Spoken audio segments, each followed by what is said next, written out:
ह्याच्यामध्ये आणि आमच्या इतर लोकांमध्ये जो फरक आहे, बारामती ॲग्रो एकच कंपनी. बारामती ॲग्रोमध्ये दुसरे कोणी इन्व्हेस्टर आहेत का? नाही. बारामती ॲग्रोमध्ये काळा पैसा लपून छपून कुठेतरी कोणाच्या तरी अकाउंटमध्ये टाकून हा बारामती ॲग्रोमध्ये आलाय का? अजिबात आलेला नाही. डमी कंपनीचा वापर केलाय का? अजिबात केलेला नाही. बारामती ॲग्रोमध्ये जो सर्व पैसा आहे तो घामाचा पैसा आहे, कष्टाचा पैसा आहे, बँकेचा पैसा आहे. त्याच्यामध्ये कुठेही ब्लॅक मनी ज्याला आपण म्हणतो, काळा पैसा ज्याला म्हणतो, जो दुसऱ्याचा पैसा असतो तो फिरून आणला जातो, तसं कुठेही याच्यामध्ये दिलेलं नाही, जे कदाचित बाकीच्या कंपनीमध्ये असू शकतो. आणि त्यांना तसं आज अडचणीचं नाही, कारण का त्या बाकीच्या कंपनीचे जे प्रमुख आहेत ते सर्व आता भाजप बरोबर गेलेले आहेत. याबद्दल मी खूप खोलात तरी जाणार नाही दुसऱ्या कंपनीचं, कारण मला त्याच्याबद्दल जास्त बोलायला काही वाटत नाही. ह्याच्यामध्ये एक नाबार्डची एन्क्वायरी झाली होती 2009-10 याच MSC केसच्या बाबतीत. आता महाराष्ट्र स्टेट कोऑपरेटिव्ह बँकेचा हा विषय आहे.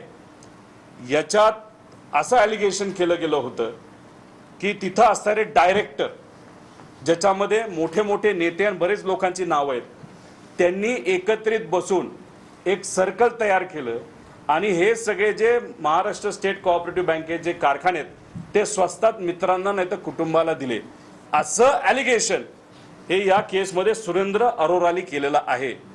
आता या डायरेक्टरमध्ये रोहित पवार कुठेही नाही.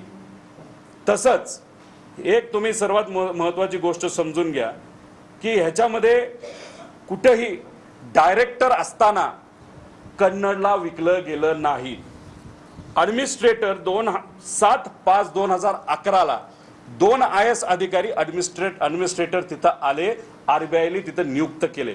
ॲडमिनिस्ट्रेटर तिथं आला तर मग तिथं कोणाचा काका पुतण्या कुणी असेल बोर्डात काही फरक पडत नाही, कारण बोर्ड हे बरखास्त झालं होतं. आणि 2011 नंतर बारामती ॲग्रो या कंपनीने हा कारखाना विकत घेतला.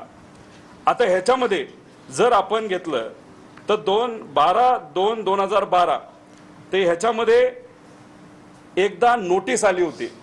आणि त्याच्या आधी आपण जर बघितलं तर अशीच एक नोटीस ही 2009ला आली होती. हे त्याचे पेपर आहेत, कन्नड विकायचं आहे म्हणून. 2009ला जेव्हा नोटीस आली होती तेव्हा त्याची किंमत ही 32 कोटी रुपये होती. 2009ला तिथं बोर्ड होतं. ॲलिगेशन झालं, कदाचित बरोबर असू शकतं, 32 कोटी रुपयाला ते विकणार होते, पण तेव्हा एक सुद्धा व्यक्ती त्या कारखान्याला कन्नडला घ्यायला इच्छुक नव्हता, 32 कोटी असताना सुद्धा. ॲडमिनिस्ट्रेटर 2011ला जेव्हा आलं त्यांनी परत एकदा नोटीस काढली आणि 32 कोटीवरनं आकडा नेला 45 कोटीवर. दुसऱ्यांदा जेव्हा जाहिरात निघाली एका व्यक्तीने सुद्धा तिथं भरलं नाही टेंडर. आता मग तिसऱ्यांदा जेव्हा टेंडर आलं तेव्हा बारामती ॲग्रोने ते टेंडर भरलं. आता बारामती ॲग्रोला ह्याच्यामध्ये जर खेळ करायचा असला असता तर 32 कोटीवरनं 45 कोटी न्यायला काय कारण होतं? उलट 32 कोटीमध्ये आपण कारखाना घेऊ शकलो असतो. आणि ॲडमिनिस्ट्रेटरली हे 45 कोटीला नेलं आणि बारामती ॲग्रोली हे 5 कोटी अतिरिक्त रुपये टाकून हे तिथं घेतलेलं आहे. त्यामुळे उलट जास्त पैसा हा आपण तिथं दिलाय. आणि ह्याच्यामध्ये आपण जर बघितलं तर आचारसंहिता 2019 विधानसभेची 27 सप्टेंबरला लागली आणि तिथं EOWली सर्व MSCB म्हणजे कोऑपरेटिव्ह बँकेच्या सर्व डायरेक्टर्सला तिथं नोटिसेस काढल्या 26/8/2019ला. तेव्हा भाजपचं सरकार होतं आणि त्याच्यामध्ये हे सर्व नेते होते जे आज कुणीतरी उपमुख्यमंत्री आहेत, कुणीतरी कुठला तरी नेता आहे, कुणीतरी कोल्हापूरचे आहेत, ते सुद्धा मंत्रीत असं आम्हाला कळतं. आणि मग तिथं म्हणजे आचारसंहिता लागण्याआधी EOWली कारवाई केली. आचारसंहिता लागण्याआधी 23/9ला BJPचं सरकार असताना ईडीली तिथं ECR फाईल केलं. म्हणजे EOW पहिलं, नंतर BJPली तिथं म्हणजे ईडीच्या माध्यमातून तिथं हे केलं.